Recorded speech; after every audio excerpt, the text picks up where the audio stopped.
So, well, hey, welcome back. This is becoming my favorite Thursday tradition, I think.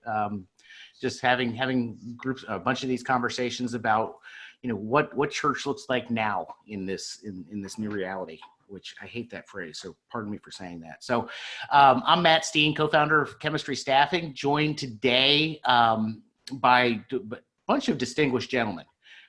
So really excited to have Tod Bolsinger join us. Todd is the Vice President, Chief of Leadership Formation, and the Associate Professor of Leadership Formation at Fuller Seminary. In the past, he's pastored several churches. He was senior pastor at San Clemente Presbyterian Church. He received his PhD at Fuller, and now he's back. And he's also the author of several books, including Canoeing the Mountains, which was phenomenal. And also just, I guess, late last week, you decided to go and release another book called Leadership for a Time of Pandemic, Practicing Resilience. So Todd, thanks for joining us today. Thank you. It's nice to be with you. Nice to jump into a conversation amongst friends. Yeah. So great to be here, have you here. And then Dave Travis. Dave is the retired CEO of Leadership Network. And then for the past 2 years, Dave has worked with Generis as the Director of Strategic Counsel to pastors and church boards. And so he's helped over 90 larger churches with succession plans, which is that's tough work. So thank you for that. But he also regularly helps churches, craft their what's next story. And so you can find Dave and his resources at effectiveministry.com. And we'll also share links to everything that Todd and Dave are putting out, both in the chat room, but also in the follow-up email. And then also joining me is Todd Rhoades, my co-founder and partner in crime. And so Todd, thanks for coming back again. So you're muted, which, I know, very professional. Good morning. It's good to be here. Yeah. So a couple housekeeping things before we really dive in. One, we are recording this. We'll send this out to everybody who had registered. If you haven't registered and you're somehow watching this, chemistrystaffing.com/virtual. We'll make sure you get that message or that email with all the links and the link to the recording. And then also love to hear questions that you guys have. You can drop them into the chat. We'll try to get to those as much as we can, or in the question and answer section on Zoom. So let's get to it, shall we? Here's the first thing, and this is an obvious, easy question, I guess.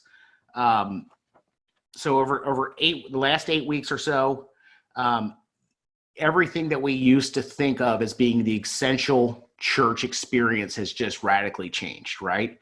And what I'm kind of curious to hear from you guys is what do we see as the potential long-term impact of these changes? How does church shift in the next 6 months, 12 months, 5 years? So Todd, what do you see and how do you see things kind of shifting as we move forward? Thanks. Yeah, actually, I think the way you just framed that is actually really interesting. I think the big question is going to be asking the question, what's essential? Like, I think getting to clarity about that is going to become the dividing line between churches that thrive into the future and churches that don't. And I think that what's interesting about that is what it reveals is there's just been a number of assumptions we've made about church in every tradition and every background and every place, that just, church equals this, that now all that is being changed. And I often say that, if you'd asked anybody I know on February 1st, so what do you think Easter Sunday is going to be like?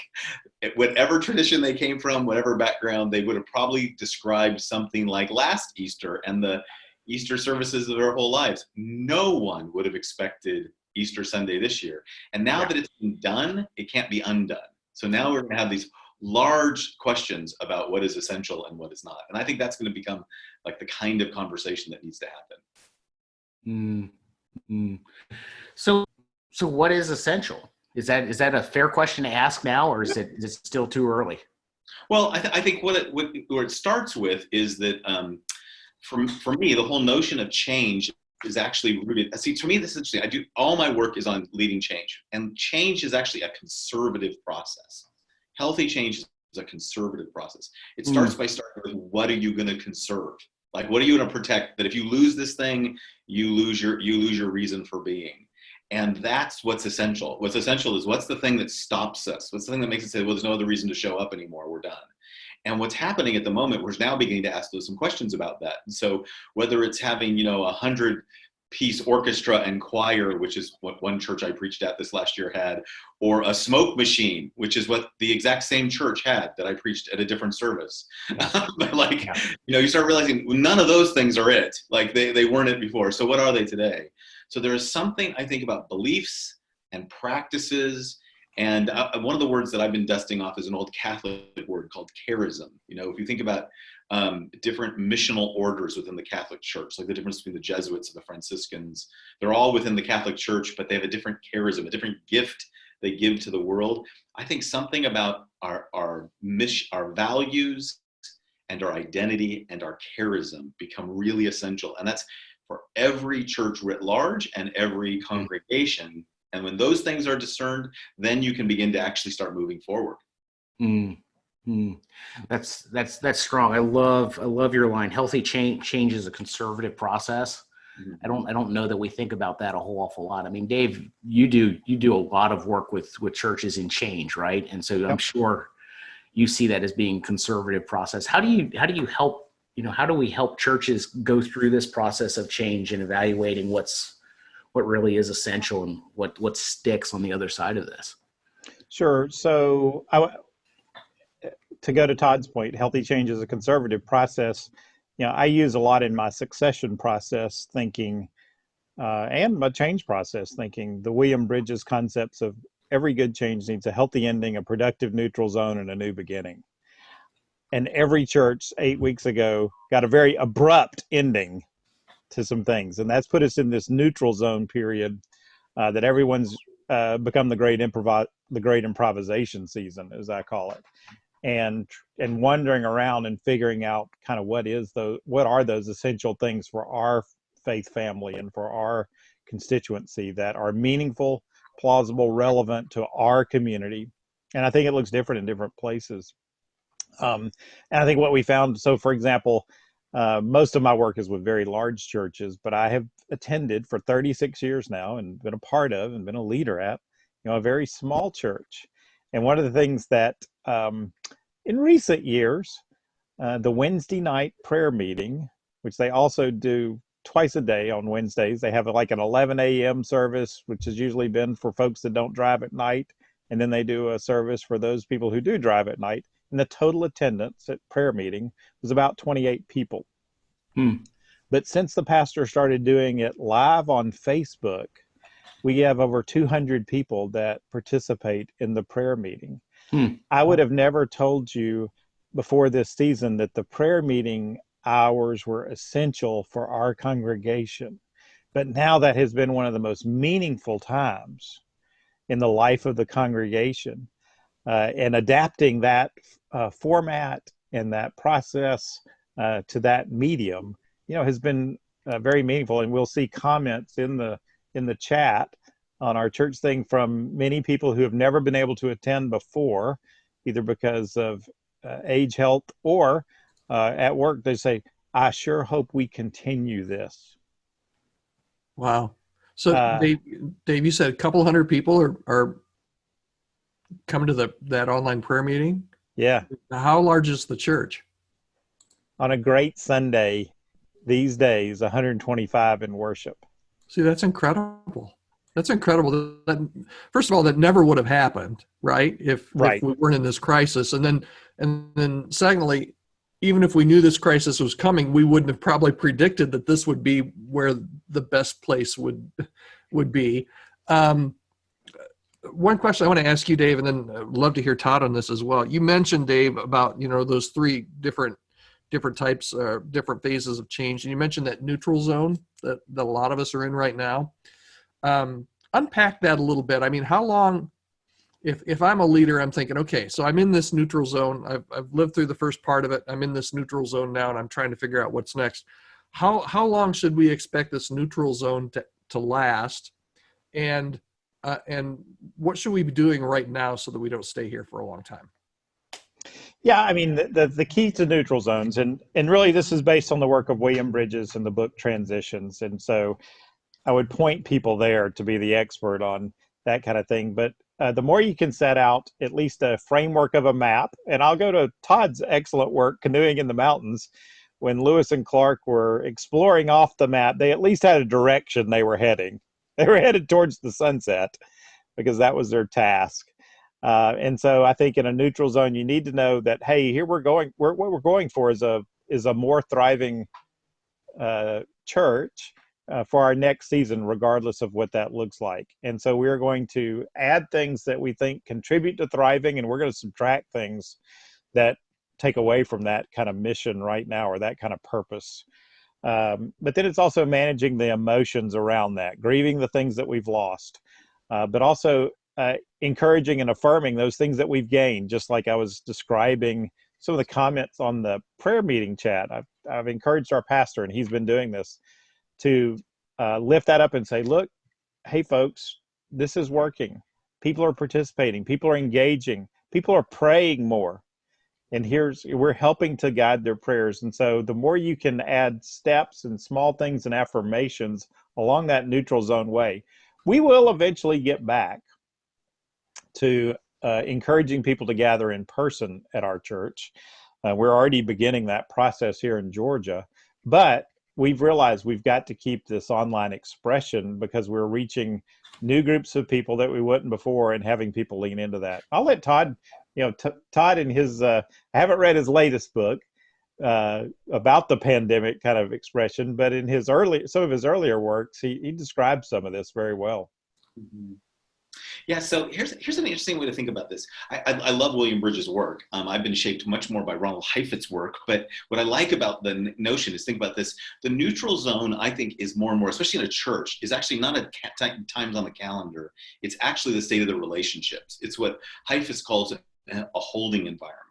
So so when you think about this, like, we were radically disrupted, I actually, in the Leadership of the Pandemic book, I talk about the fact that when we started talking as a senior administration at the school, I was the one resisting change. I was the person, like, I'm the change guy. And I was the one going, really? We're not going to travel? Do you know what that's going to do to my whole team? Like, ground everybody? Like, I had 15 speaking engagements cancel in a weekend, right? Like we're not going to like, I was the one resistant. Why? Because we had worked out in that day what our way of working was. When we got disrupted, what we need to do is create the safe environment to deal with the disruption. So the neutral, especially if you think about this as going to be a long-term process, like I've been very moved by Andy Crouch's work on this, about thinking about this as not a blizzard, not even a winter, but like a little ice age. Mini ice age, yeah. Yeah, and Andy is the chair of the trustee of the committee I have at Fuller. He was on a web call with my whole team on Tuesday. We spent a lot of time talking about this, and I work with them closely.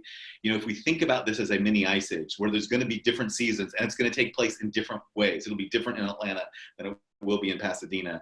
But what you're going to realize is we're all being influenced by it all. The most important thing is figuring out how you have a long-term approach to what people really wish was a blizzard that would just get over and we get back to it. And so what we're calling that neutral zone is really the zone where we're doing long-term adaptation. And we're asking ourselves as calmly as possible, what do we hold on to? What do we let go of? What are we discovering? Like, I love this story about the prayer meeting. I love that, because actually one of my students is an Episcopal priest in New York City who literally was asked to take over a dying little congregation, a parish that was just dying. The day that the pandemic hit and they closed, they couldn't do their Eucharist service, they did Compline that night with Facebook Live, literally as bad technology as you can imagine. Like, who is this? Right? Yeah. Right? Yeah. And more people in their Compline service than they'd had in their worship services. So all of a sudden they start realizing, wait a minute, there are possibilities here. So what the holding environment does is it creates the safety of relationships to explore. And I said that I think one of the things about the coronavirus is it lets us know the health of a body, right? So it attacks underlying conditions. So my father is 77 and is homebound. And literally, I called to check in on him to make sure that this is not when he decides that he's going to go for a walk.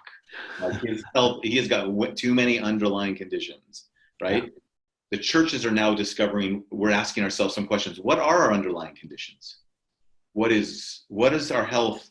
What is our place of vulnerability and fragility? The neutral zone is where you ask those larger questions and begin to make those adjustments so that long term we'll be doing better, and then the changes begin to be made. And so I think if I could say anything to, and with people I coach with, I say, don't rush this season. Yes, I know you want to get back to gathering, and don't rush the season. Don't rush the learning, because the learning in this moment, is going to be critical. And one of the questions I always ask people to think about is, what are the underlying conditions in your congregation that you are discovering that now you'll have a chance to address that you wouldn't otherwise, because it was easy to hold them down, right? It was easy for me just to think of my dad as a guy who likes working in his office and not getting out. Now I'm aware, no, he actually has some health issues that I need to attend to, right? Yeah. No, that's really interesting. But as we're in this period, I think let's talk about leadership for a little bit, okay? Maybe pivot there a little bit. I know I really enjoyed, I don't know if you guys saw it, Jeff Surratt's post here recently about kind of 3 different kinds of pastors, 3 different kinds of leaders during this season. He calls them survivors, revivers, or improvisers.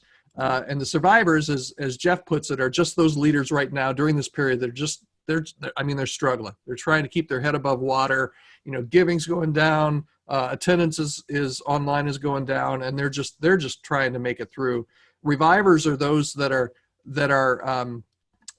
really just trying to make it through to the point where they can meet again in person, because they want the old normal to be the new normal, and they hope that it comes really soon, so they're trying to revive it. And then the improvisers, I think Todd and Dave, what you guys are talking about during this season, they're really trying to figure things out and what we need to be doing and what's going to stay and what's going to go away. What would be your words of wisdom? And I know, Todd, I'll throw this to you first. I know you talk about resilient leadership. How would you encourage maybe those, not just the improvisers that are already trying to figure this stuff out, but the survivors and the revivers that are either just feel like they're going under right now, or they're just trying to figure out, all right, so how do I get back to the old normal? Yeah. So this is actually one of those moments where this always just feels terrible, because this is where I become the guy who goes, it's been hard, but here's what's going to get harder. Right? Good news. So for example, I'll say this. I actually, the new book that I've just written that comes out in November on resilience is based on this notion. When I spent time with hundreds of churches around the country talking about adaptive change, talking about the whole idea of adventure or die, what happened was people told me, what the hardest thing is? It's the internal resistance. The hardest thing isn't the map. It isn't the mountains. It isn't the unknown. It is the internal resistance. It is the sabotage. The chapter on sabotage in Canoeing the Mountains is by far the chapter that most people want to talk about. So I wrote the book on resilience to say the thing that most discourages most pastors is not, oh my gosh, there's a world out there in need of Jesus and they're resistant to the gospel. They're ready for that.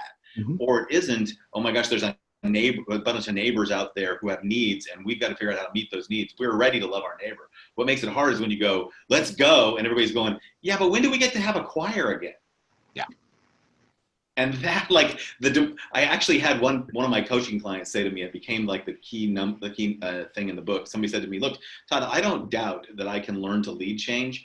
I wonder if I can survive it. Mm-hmm. So what I would say to all 3 groups of pastors is the biggest challenge that you have to prepare for is have the resilience to deal with the internal resistance and what that's going to do to you when you face it. And if you need help, just go look at Moses.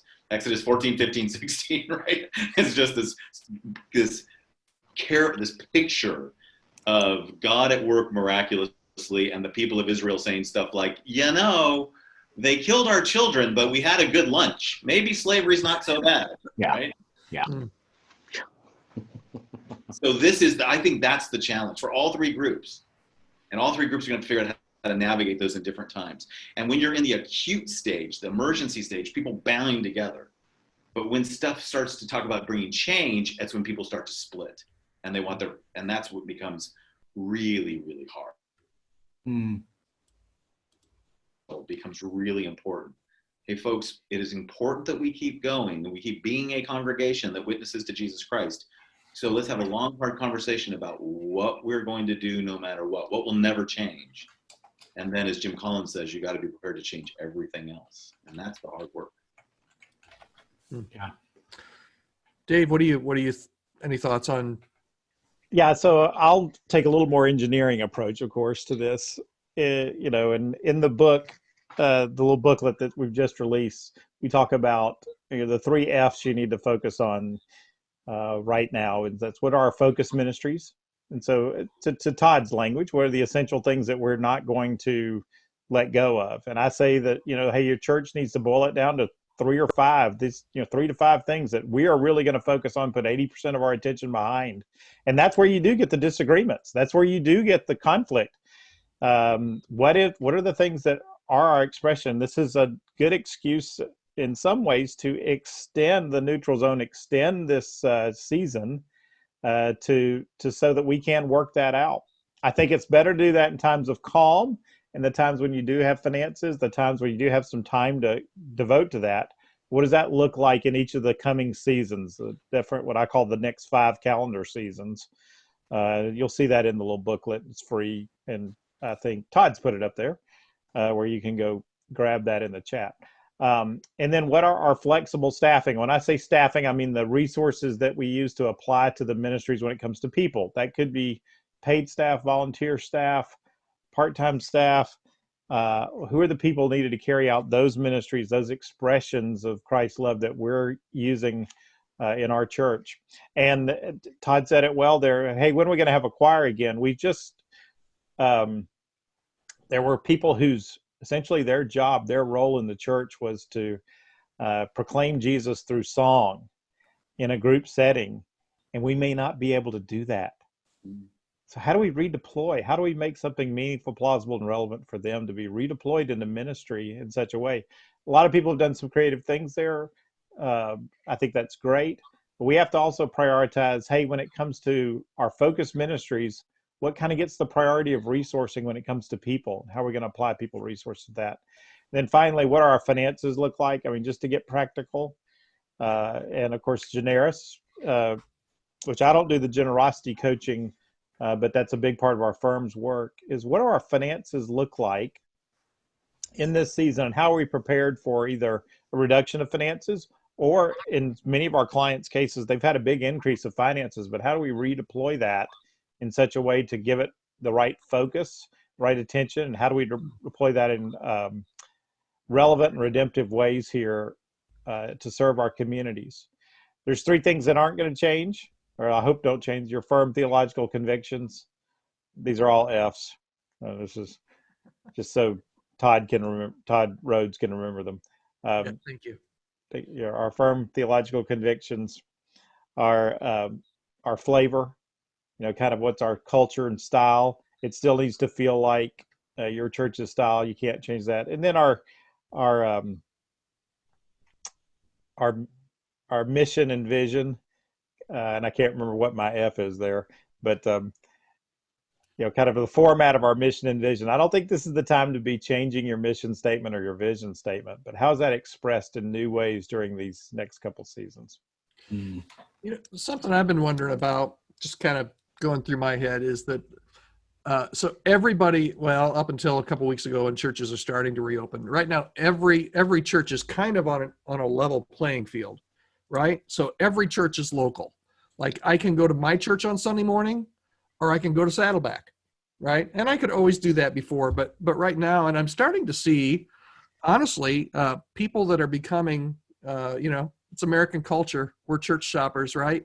But I see a lot of people that are saying, I'm attending 2 or 3 or 4 churches right now, which, first of all, I'm wondering if you guys are seeing that trend. Second of all, the thing that kind of goes through my head here is how our local churches, at least in this time in the online segment of this neutral zone that we're in, it seems that there has to be something that my local church or your local church can offer and minister in a way that Saddleback or somebody that can do a really much more polished presentation on Sunday can do that we've got to do locally.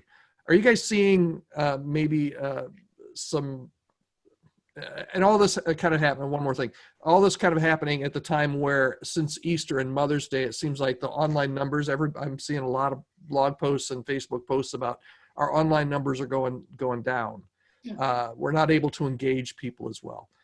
Any thoughts on pastors and church leaders as to how to engage and connect locally in ways that only your church can do? Todd, I'll throw that to you. Well, so it's a great observation, right? So if you ask, like, what are the underlying conditions of your church that are revealed through the coronavirus? One of them is we have a pervasive consumerism in the church. I mean, pervasive. I mean, and that's actually, that notion of needing. Look, think about this. Consuming things are essential services, right? So like you can because there are things we need to survive, right? So there's nothing. So being consumers is not necessarily wrong, but consuming only would become, and basically you'd have a person who spends all day long just ordering stuff on Amazon. And, and notice there are stocks that are doing well. There are those that deliver goods and services to people. I say that to mean now it asks the church to ask some larger questions. So what did we mean by membership? Like we're actually now seeing the result of having an emphasis for a generation where worship attendance meant more than membership. And I understand why. Membership became a meaningless idea in Christendom. But now, what does membership mean? That's a good question. What does it mean to be a member of a church where you can be a member of a church in a completely different state, different time zone, different place, and you could be what does it mean to do? What is membership? And then what is discipleship? What does it mean to be a follower of Jesus and to be a follower of Jesus who enters into a process of participating in the mission of Jesus to become like Jesus? So now we start asking some different questions about do we have a clear discipleship process? Do we have a clear understanding of what membership is? And do we have a mental model for how that will go forward? And for churches that don't, it's going to be hard. I mean, really, like Facebook Live means everybody gets to have what we used to call a TV ministry, and now we're all of a sudden that now just becomes about who wants to view it. And we know that viewing, broadcasting is not necessarily forming. And so there's some really deeper questions that need to get asked at this moment. And this is what's so hard when you're panicked, when you're in the acute, what Ronald Heifetz calls the acute crisis, when you're trying to keep things alive, trying to survive. It's very hard to get on the balcony and ask those questions. But a leader's job is to do that. A leader has to be on the floor, listening to people, hearing empathically, caring for them, and getting up on the balcony, looking at the larger picture. In the Tempered Resilience, in the pandemic book, I talk a lot about the two spiritual practices of leaders is they've got to be good listeners and good lookers. I mean, they've got to listen well and they got to look. They got to attune to their people and they got to see the larger things so they can adapt. And that's demanding now. It's a master class for every leader to be in that moment. Because if not, all you'll do is you'll just swirl in the anxiety of it. Yeah, I'm curious to hear. And actually, it's two questions, so that just makes it even more complicated. You're welcome. I'm curious to hear how you are seeing pastors give themselves permission to not just be the listener right now, when everybody's struggling, everybody's in the process of mourning some kind of loss, when everybody's world has been turned upside down and they're feeling needy. I mean, how do we get to the point where we say, I need to listen, yes, but I also need to get some time away up on the mountain? And then I'm curious on the other side of that, just to hear some examples of how maybe some churches are rethinking membership now and discipleship processes. But how are you seeing pastors kind of really give themselves permission to be able to stop listening for a little bit and do some looking? Well, let me take the first one, then maybe I'll give Dave the second one. But the first one, let me put it this way, which is, I think one of the best things we're discovering in Zoom, like now everybody's using Zoom. My mother, 77 years old, I couldn't get her on Facebook, but she's on, my niece got her on Zoom. She's like, I'm a Zoomer. Me and my PEO ladies, I get on Zoom to connect with the older women. She's 77, right? She connects with right? Well, one of the things about Zoom, we discovered is Zoom works great as a discussion format. So even we're having this four box discussion, we've got 33 other people who can chat in and join the discussion. What you discover is that they can be about listening. So I always say, if the whole church leadership can figure out how to put the church on gallery view and let people listen to each other, you can curate the information in a way that it's not all just about the pastor. Like, don't put you on spotlight view where you're the only voice and you're the only listener. So you can actually create a community of deeper empathy and listening, a deeper connection. A funny part, we've been gone from our congregation for 6 years, but my wife, I think, is still on the rolls. And so I think there are people at the church that don't know that she's the former pastor's wife. She's been called by her deacon 3 times from the old church. And we're like, it's dear to us, because that means somebody who's come new to the church in the last 6 years, who doesn't know who we are, is worried about my wife. That's cool. That's great. Isn't that a great image, right? Cool. So that notion is really important, I think, for listening. We all need to listen. We need to create communities of listening. And the leader's job is not to be the spotlight. The leader's job is to get everybody into the conversation so we can all hear better. That's good. That's good. So curious how you guys are seeing people shift maybe some of that discipleship understanding, shift the understanding of membership, that kind of thing. Any examples of churches that you're working with that may be doing this in, creative new ways? Or Yeah, so let me go to a couple things back to Todd's Rhoades' point earlier. In American culture for many years, and so my mentor up here, this is Lyle Schaller. Lyle used to say that in his estimation, about 15% of Americans were actually a part of 2 congregations. Sometimes that was because their spouse attended one and they attended another, or they went here on Sunday morning and then once a month they went to a Bible study at another place that was really their real point of meaningful contact. Leadership Network back in the mid part of 2000 did a study of 42,000 individuals that attend large churches, and we found that about 20% of the people who took the survey said that they had also attended another church within the last 30 days. And so, first of all, we have to break ourselves the mentality that people only are a part of one church. That at least 20% of the people considered themselves kind of affiliated with one or more churches.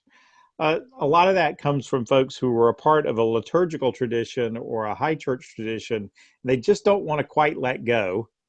But they've now joined a more evangelical tradition, which they're more regular in. But so there's some of that goes on. Just as Todd mentioned a second ago about the lay systems that do connect with people. So like the deacon that he described that is calling his wife, what we've seen is a big resurgence during this neutral zone period of people saying, hey, you know what? The phone's a pretty good ministry tool. I need to call that person. I need to talk to them. And so I have churches, in addition to kind of calling through the rolls and calling through their lists, because everybody wants to hear from their pastor or their point of connection and that relationship. I have churches as well, taking people who they know are lonely or isolated and putting them in groups to call each other and to check in and to pray with one another and kind of teaching them how to do that. To your larger question, though, of how you see people doing discipleship right now. So I've got everything from the mix of, our small groups have now started meeting weekly instead of every other week. And they're actually taking it a lot more seriously. They're meeting either over Zoom, or if you live in South Carolina, as one of the pastors I was talking to said, well, they're meeting out in the driveway in lawn chairs, and they claim they're social distancing, but I've seen some photos and I'm not so sure they are. And so here again, back to your local conditions are kind of predominating. And he says, we've already realized that a lot of groups are already meeting and getting together because we have a hunger for community. So I think the community-based discipleship continues. I do have a church that has said they were always kind of a platform-driven kind of deal. And so those that have been more platform-driven have really focused on the through-the-week emphases. And so doing something almost every day of the week, either at a certain time or Monday, Wednesday, Friday, noontime prayer, noontime follow-up, short devotion lesson, teaching people how to feed themselves during this season. Mm-hmm. And then I have a couple of churches that have actually started using essentially small accountability groups, discipleship groups, 3 or 4, 5 single gender groups that lead for a month with that group. And then, so like a pastor would start a group, 5 people, simple format, almost like Neil Cole's life transformation group, a system like that, where they're teaching people how to feed themselves, how to hold themselves accountable. The pastor leads it for a month and turns it over to another leader and says, you guys keep going, meet once a week, y'all figure out your time, use Zoom as a format. And then the pastor and other leaders are multiplying those every week. So I'm not sure membership in this season is a particular relevant statement. However, I think discipleship is. And people are finding ways to drive the life of discipline down. Pete Scazzaro is a friend of mine in Queens, New York, and Pete was always the one, and I'll tell on him right now. He said, we can never do the emotionally healthy discipleship course online. It just wouldn't work, never work. Face-to-face is what it takes. And 8 weeks ago, he had to move the course that they were leading to online. Yeah. And he said, you know what, this really works. We're able to drive change through this content and through the connection that we have with people they're using Zoom for their technology. Now he's leading a course for pastors. Right now, he just finished the second week, walking the pastors through that discipline that he outlines in his book. So I'm not sure. I think one thing we've all realized is that Zoom can be a meaningful replacement for depth relationships. We also see the recovery group movements, which were always very resistant to online kind of things because it kind of erases a lot of the anonymity factor. But the churches that I know that have recovery groups have said all of their recovery groups have exploded using the online technologies. Yeah. Part of that, I think, is the need that the craving that it has created. But part of that is they've just realized, hey, we're going to be willing to unmask ourselves and reveal who we really are through this kind of system. So I'm not sure I'm answering your questions at all, but I'll stop rambling now.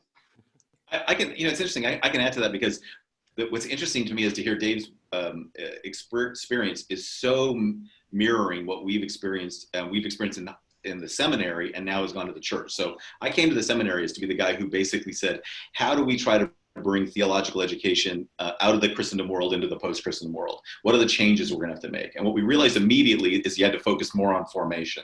That the notion of not just that we're not brains on sticks. We don't just need content. We need actually whole life formation. So we developed a set of formational work in the curriculum that as soon as I started talking to churches about it, mostly to raise money, what the pastor said is, oh, I want that. Yeah. That thing you're doing at the school, we want it now.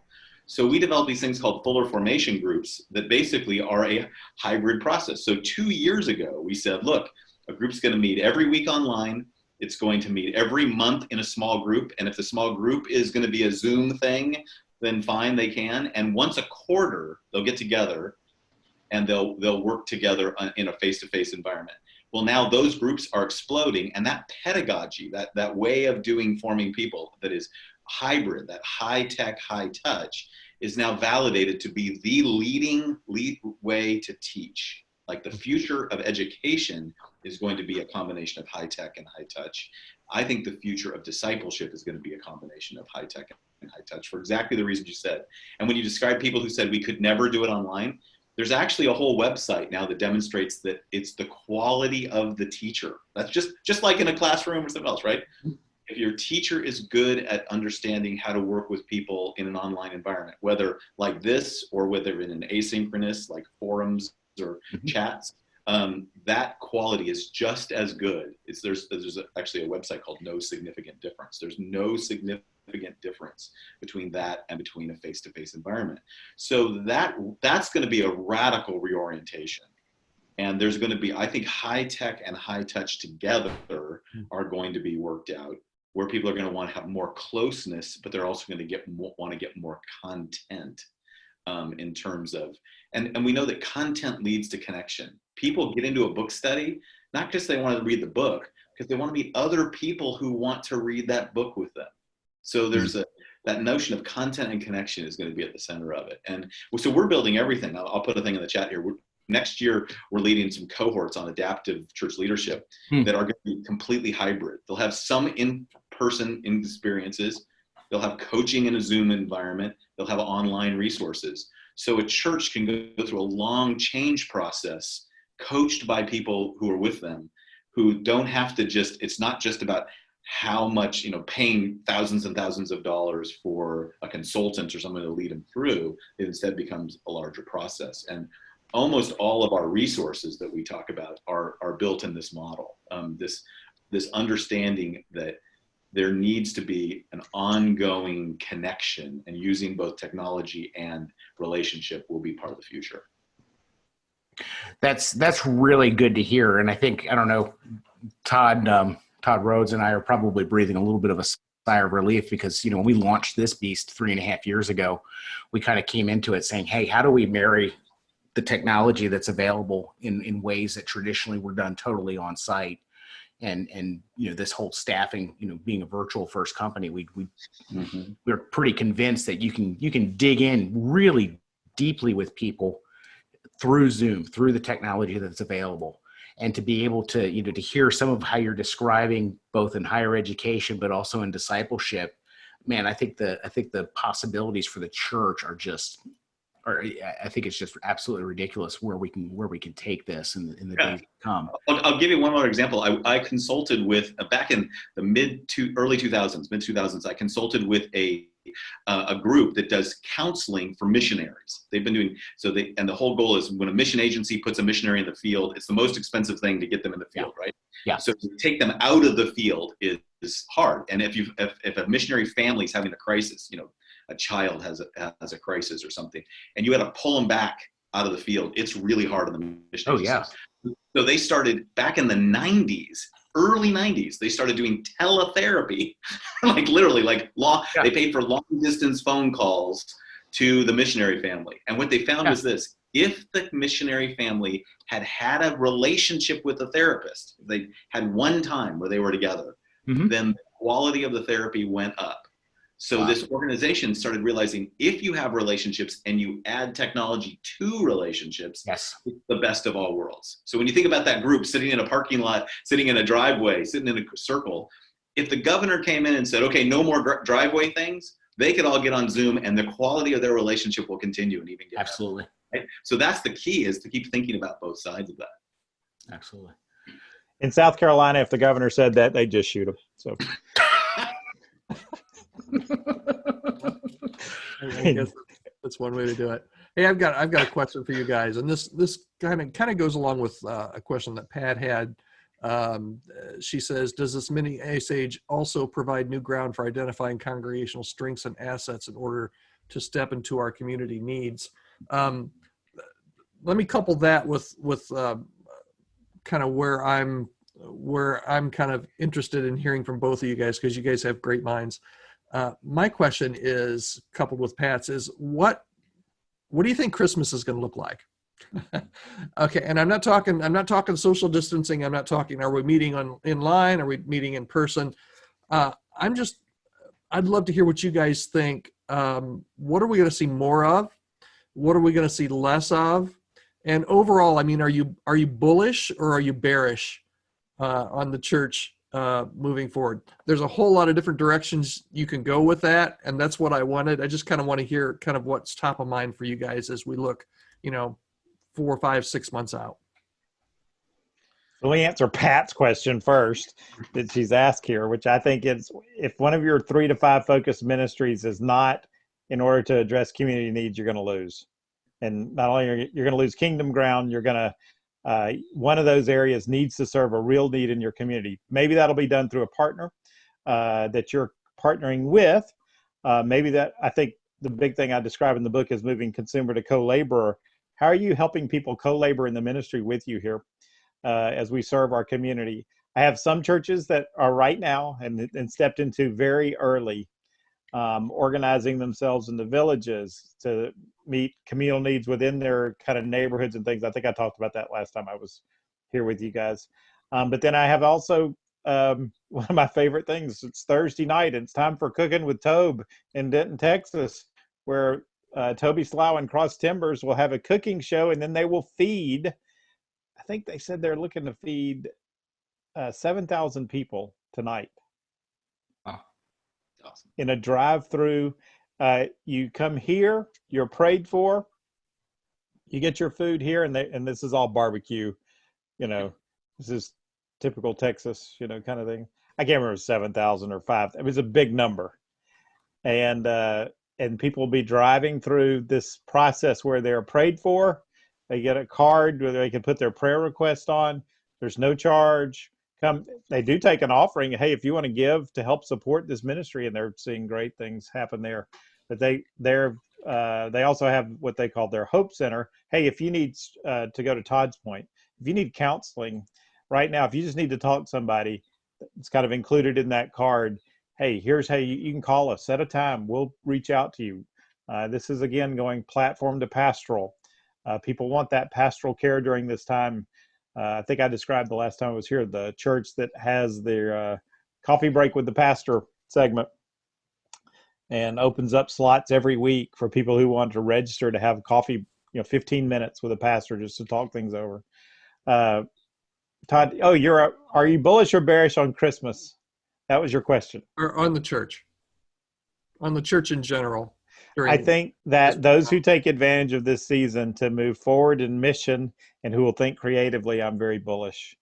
And I'm seeing a lot of my clients respond in unique ways, and not clients, friends, and create ways to do that. But I will say I tend to work with a slice of the world that is like that. Yeah. As you know, I am a little scared for some of my brethren and sistren in certain places around the country, which are just trying to hold on. I mean, the key issue for them is, will we survive this crunch? Can we pay our bills? Can we, so far, a lot of them are hanging in, and I think they're living in fear that they won't be able to, and that's inhibiting them from moving forward. Yeah. Todd, but I'll let Todd decide if he's bullish or bearish by Christmas. Well, I think you just hit the dividing line for me. So, it's interesting. Like, every institution is worried right now, right? So JCPenney's just went down. They're talking about Sears going down. We're talking about like many churches, seminary education, schools closing. I mean, it's a disruptive time. So let's just be really clear about that. And there's a lot to grieve and a lot of loss. What you're starting to realize is that whenever an organization turns inward and says, what can we do to survive? You actually lose the ear of the people externally.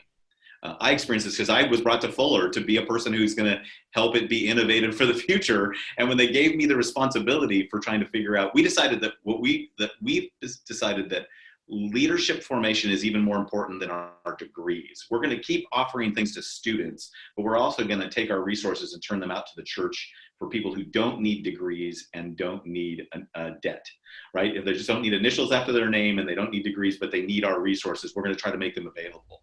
I started talking about that with a group from Silicon Valley. And when I gave them my pitch about why we were doing that, they looked at me and said, you just told us why that would be good for Fuller.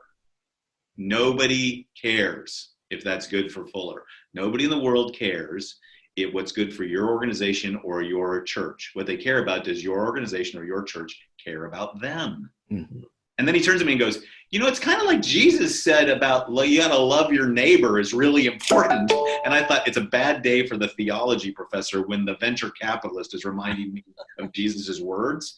But that's exactly what we're learning. So when you realize that the love of neighbor, if your neighborhood sees you as vital to their life, then your church is going to be fine. Mm. Your neighborhood sees you as just another organization that exists amongst many that they don't need in their lives, then probably not. And what's interesting about this is, David Brooks wrote an entire article about the fact that in the 1918 flu, people didn't treat each other very well. That you don't hear stories about the flu the way you hear about World War II. That very quickly the pandemic got to the place where people became very selfish and very disconnected. And this is a moment where in the past, when the church stepped up and was opposite, like during the Black Plagues of the past, when the church gave itself away, the church flourished. So if the church can go against what I think is going to become the cultural norm of self-centeredness and survival, if the church can be about the love of neighbor, then we'll have a great opportunity to make an impact. And if not, we will not. That's pretty strong right there. And I want to ask a question, and I want to be respectful of our time because we're coming up on the bottom of the hour. But real quick, if that's possible, how do we recognize in ourselves when we are focused on self-survival, and then how do we make that pivot away? Does that make sense? Do you understand what I'm asking? Is that a simple question? Well, so one of the things I do with my clients is when we're talking about this is I will do like many of us consultant types, we'll do gatherings with people and we'll work on vision, mission, and values. It's really important work, right? Yeah. But what I've discovered is I now require everybody who's going to show up at that gathering to have at least 3 conversations with 3 people outside the church without mentioning the church. Ask them questions about their pain point. Yeah. Like, what would make our community a better place to raise your children? What would make our community the kind of place that would be more just for everybody? What would make our community the kind of place where people could have their deepest hopes and dreams met and it was good for everybody? And whatever comes out, don't ever mention the church, just listen to them. And you bring that data back into the conversation. Now you start asking yourself the question, so what is our unique gift? I did this in one community, and they said, look, one of the biggest hindrances in our community is traffic. Traffic keeps people disconnected. And the pastor wisely said, we're not going to do anything about traffic. That's not our job. But what we can do is something about connecting to people in your neighborhood. Yeah. That is what we get at, right? So that notion is really going to be central. And again, it's more listening from more people that allows you to then get up on the balcony and look and begin to make adaptations from that role. It's that listening to looking work that it becomes really important. That's great. That's great. Let me ask you guys, and we're coming up towards the end. But we are, chemistry staffing, we work with churches and help them find teams, right? And so I need to ask this, or I think I have failed in my duty as one of the co-founders. As you guys look towards this next season, how do you see church staff teams and volunteer teams shifting to meet whatever this new reality looks like church-wise?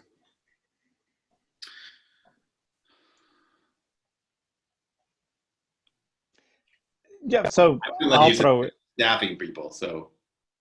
Say that again?